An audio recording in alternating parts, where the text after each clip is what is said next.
I am a nurse midwife, and right now I do retirement.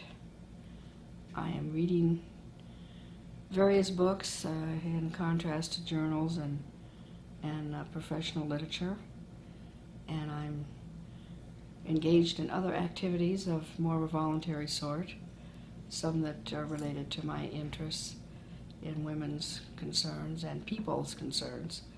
But mostly I'm reading and studying other things, and it's sort of a reorientation of my intellectual interests. I've been a Christian all my career, since I came to faith in Christ as a teenager, and I haven't had the time to indulge in Bible studies, and I've been doing that. I've read some good books, such as the biographies by Eric Metaxas about Dietrich Bonhoeffer and William Wilberforce, who are just real heroes of the Christian faith, and the biographies are very good. So I enjoy that immensely.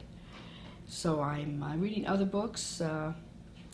What was the last one I read? By Erwin Lutzer, The Cross and the Shadow of the Crescent, a provocative analysis of contemporary issues in America related to Christian faith and Muslim influence, things like that I always was aware of, but I didn't read as much in those areas as I have the luxury of doing now.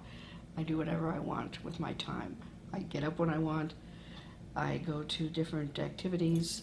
I volunteer at a shop that sells goods made by women who've been rescued from trafficking, and I do volunteer menial activities that move the inventory so that 85% of what's sold goes to those women, and I think that's a good thing to do.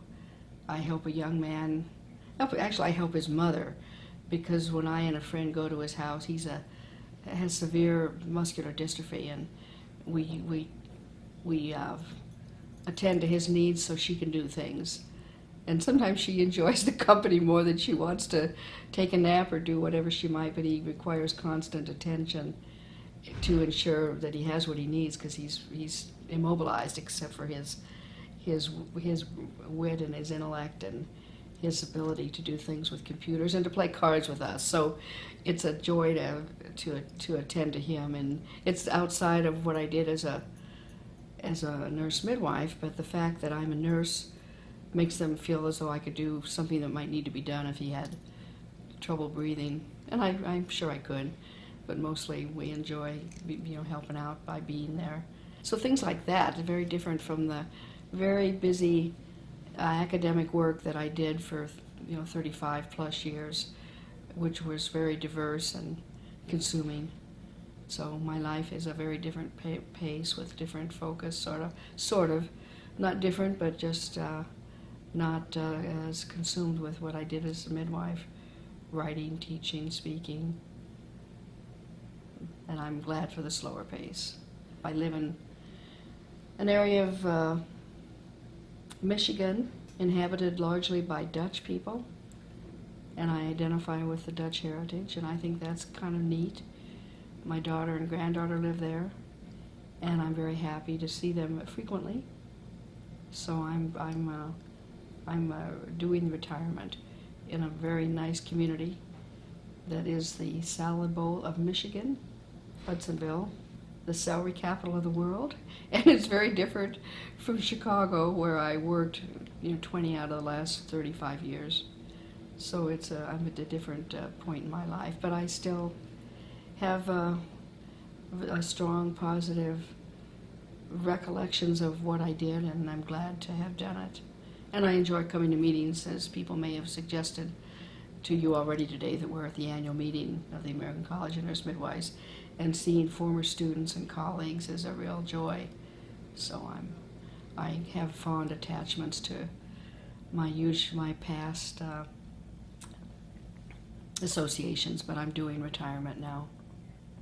You move into it if you're able to shift your sense of what's significant and don't have to clutch what your identity was or your productivity used to be, for which you were rewarded in many ways. So you have to sort of recognize that that's no longer the only kind of activity that's valuable, is what's rewarded in the context of a career.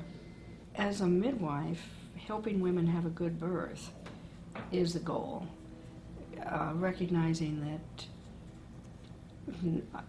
we are educated to not only achieve good, safe birth outcomes, but an experience for women that is affirming them as capable individuals, and to enable a woman to have a birth where she feels she's accomplished something as opposed to just survived it is a real achievement on the woman's part as well as the nurse midwife to help her through that and enable her to do well. The other dimension, ongoing or parallel dimension of my work has been with nurse midwifery students and seeing them achieve and become successful and to feel competent. I've actually said on occasion that midwifing midwifery students is almost more rewarding because there's an ongoing association with them when they become a colleague.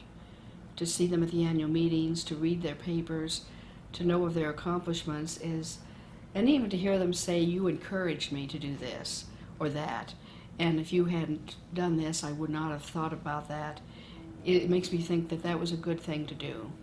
And I really have been privileged to work with a lot of very fine women and men. I was happy to see some men come into midwifery, and the men that I worked with as students were really good men who were interested in helping women and in providing women's health care that was also coupled with empowerment and respect for women's capabilities. And to enable those young men to achieve that pleased me as well. And I'm glad when I see them being successful. They can be quite good.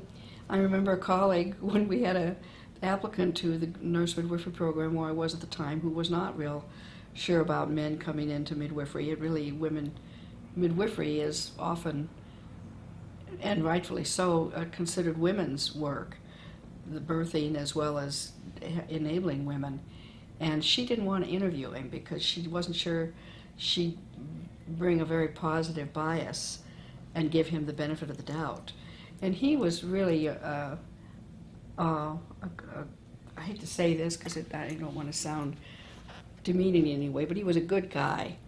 And he'd been in the military. He was very respectful. He was very capable. He cared for women in labor, and he found that challenging and thought midwifery would be the domain in which he wanted to practice. And I felt very positive about him. And I said to my colleague, you will like him because he's very capable and his goals are very congruent with this program. And she met him, and he eventually became her research assistant. She recognized how capable and what a good guy he was. So I was happy to see that come about. It was good for him, and it was good for the program to have him as a research assistant. And he became eventually the director of the program after he finished his doctorate. So he did well. That's been very rewarding. I think educating people to do what you think is a good way to approach the work, to enable them to learn what is relevant, if not essential, to practice well, and even more to extend the knowledge about practice through research. And I've had doctoral students along with the nurse midwifery students because I've been in the senior universities that are graduate programs with a research emphasis, and to enable them to do the thesis, the dissertation, and that's an achievement. That's like birthing a baby. And then usually they go on to faculty positions or leadership roles where that knowledge and those capabilities that they've acquired are really important to the discipline. So I feel like I've reduced myself, not just helped women give birth, which is not a trivial accomplishment, but to multiply your own capabilities through other people because you've shared what you know and you've helped them to acquire the skills, whether it's suturing an episiotomy well or delivering a baby with some degree of confidence and facility, or dealing with data that needs to be accurately interpreted and transmitted into the professional domain are accomplishments, and I'm glad to have helped people with that. And then I hear stories about them teaching other students and passing on. Even at this meeting, somebody said one of the things they remembered that I said to them, they teach their students. And I thought, I said, what was that I said? And it was really a very small thing, but to her it was helpful, and it's been, and I heard it from my teacher, and it was meaningful to me. And some of the little things that you can say that reassure people and that work are, you seem trivial, but they're important.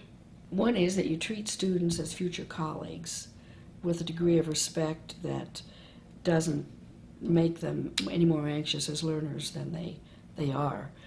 The thing that I had taught this student that she remembered, I didn't remember it, is that what I had learned when I was learning the skills of how to deliver a baby, which is always an anxiety-provoking responsibility until you've done it a lot, or dealing with some of the problems in birth, such as the shoulder dystocia, where there are certain ways to approach the birth as well as tight shoulders in order to do a delivery safely. You don't want to drop the baby at the the very least, and you want to handle it in a manner that you can see it and the fluid can drain, and you don't have to do anything that would put the birth in jeopardy. And those are called hand skills. I was taught that if you thought through those hand skills in your mind every night when you went to bed, that you could accelerate your acquiring them, because there was evidence in the research literature that individuals who threw darts in their mind and hit the bullseye, when it got back to actually throwing darts, they were more able to hit the bullseye by that mental practice. It's mental practice and not just hand practice. Those things that which are sort of rote activities that you think about, if you review them in your mind when it comes to doing them, you'll do them with confidence. You don't become anxious because you know what it is you're supposed to do and how things go. And this student discovered that.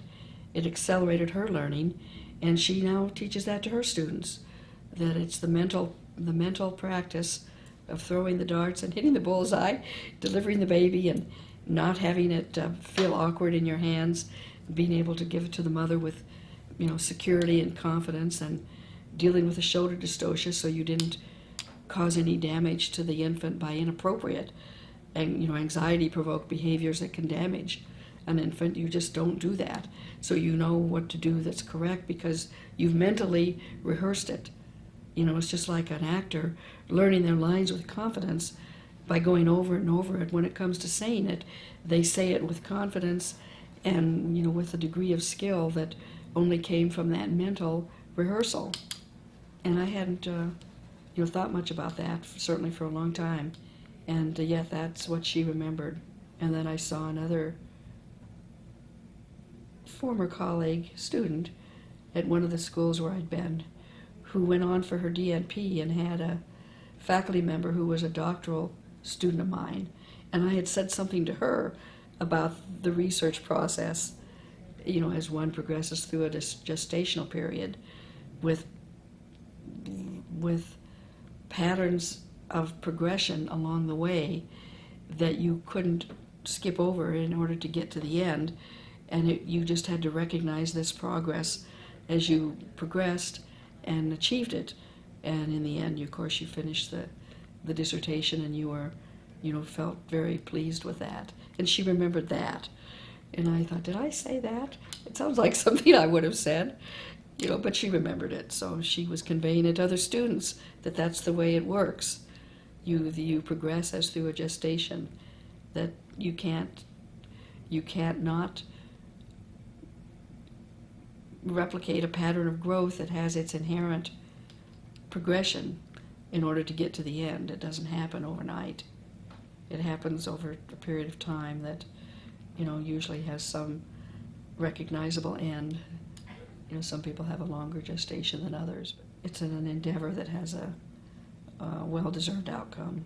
So those you wouldn't think would be the critical tidbits of knowledge. But I remember things people said to me. I remember Niles Newton, who was one of the individuals on my dissertation committee. She was a psychologist who did a lot of research related to the emotions of pregnancy, labor and birth, and lactation.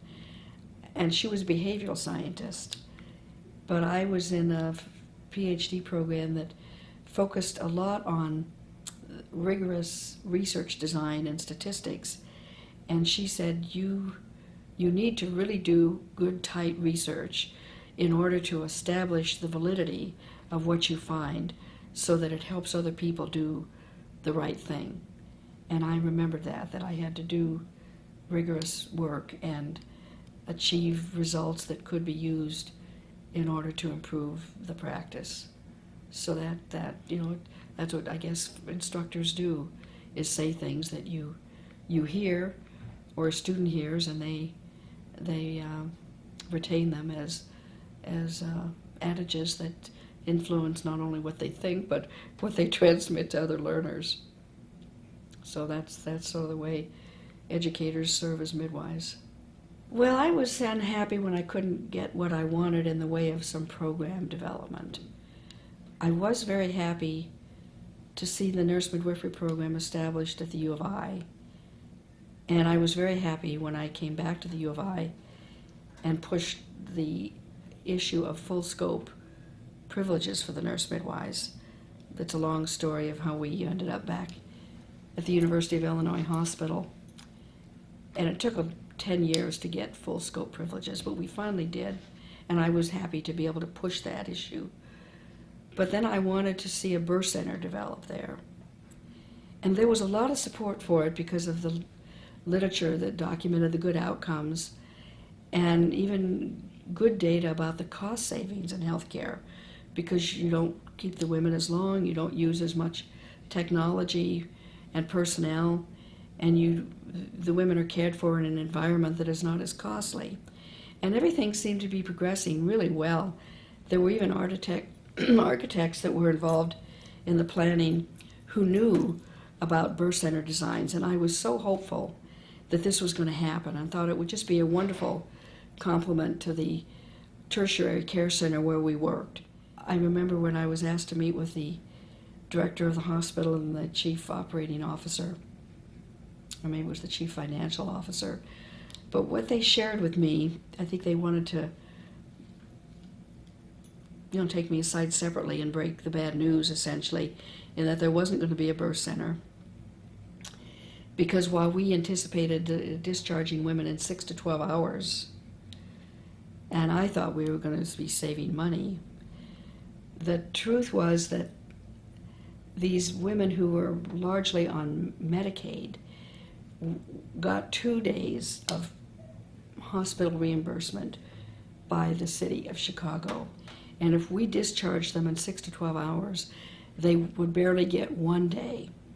So we were going to cause the hospital to lose money, and they could not establish a third of their maternity services being diminished by that amount. We were doing a good portion of the births, and the women who were really truly normal would have been the birth center clientele, and they would have lost money, and they couldn't do that.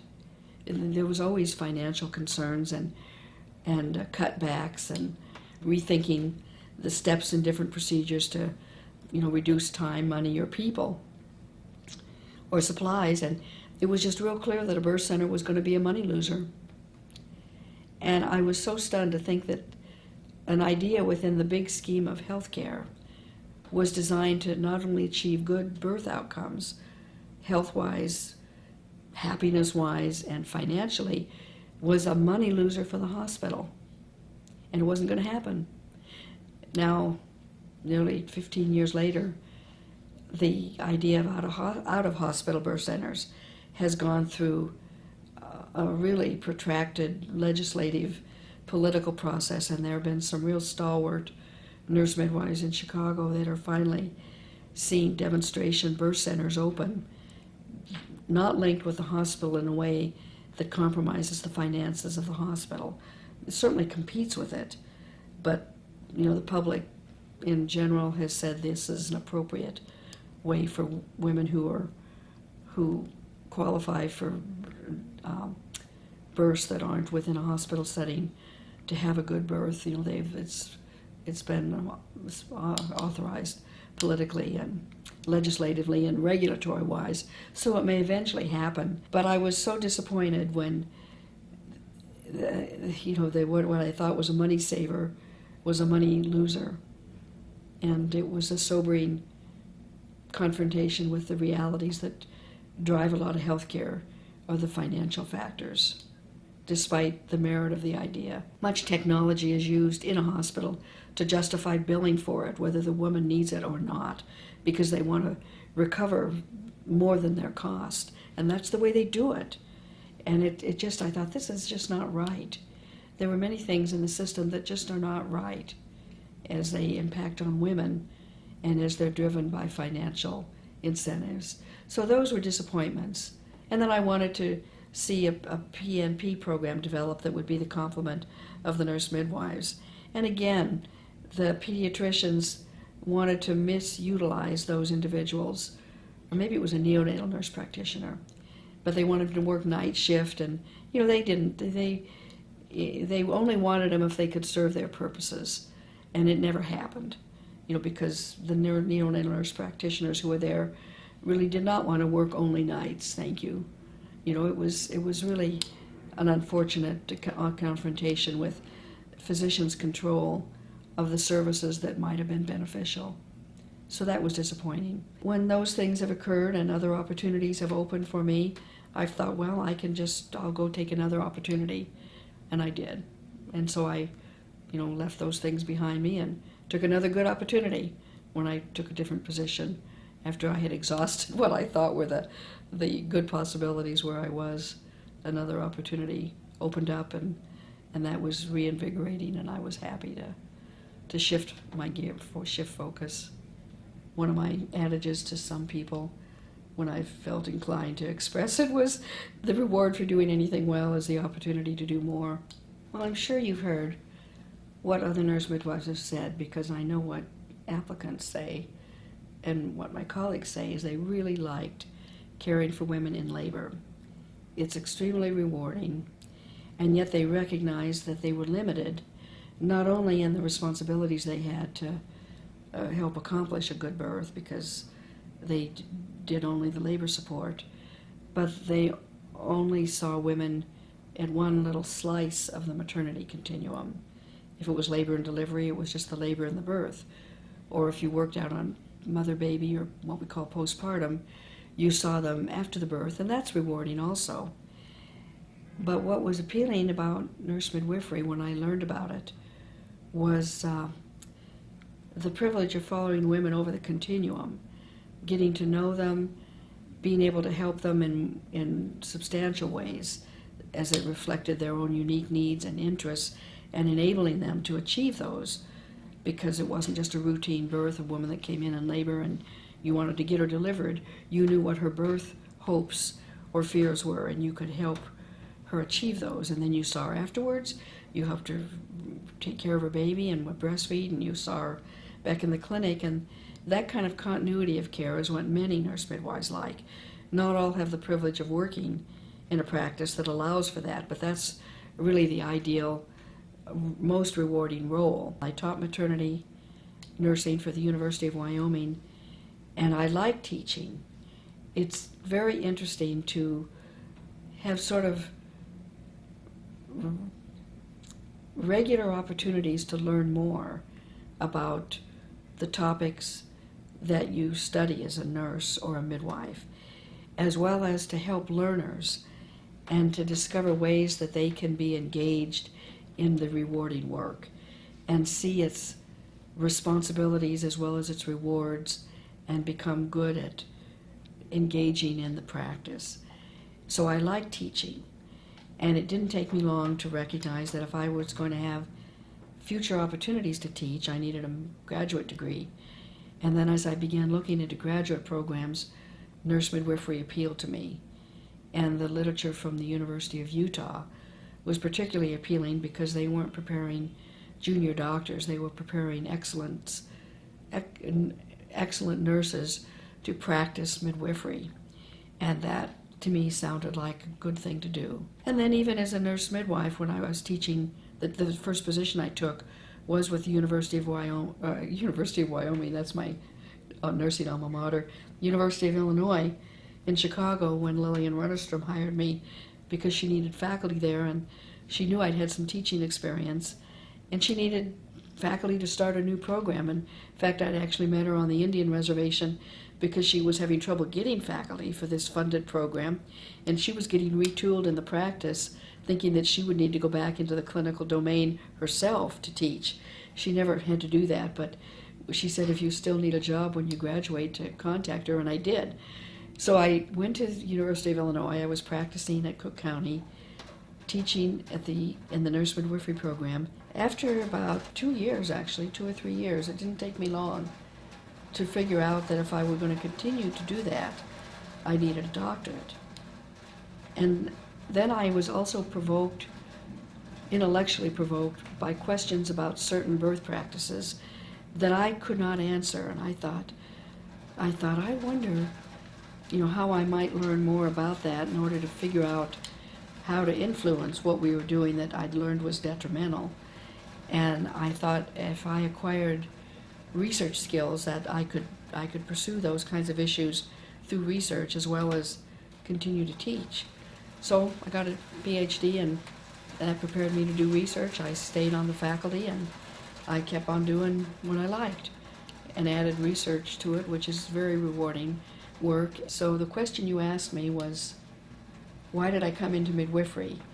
And I came in because of the challenge and the interest of that work, and it grew into an interest in teaching and then into learning how to influence practice through research. So it sort of expanded as I had experiences within the profession and within academia.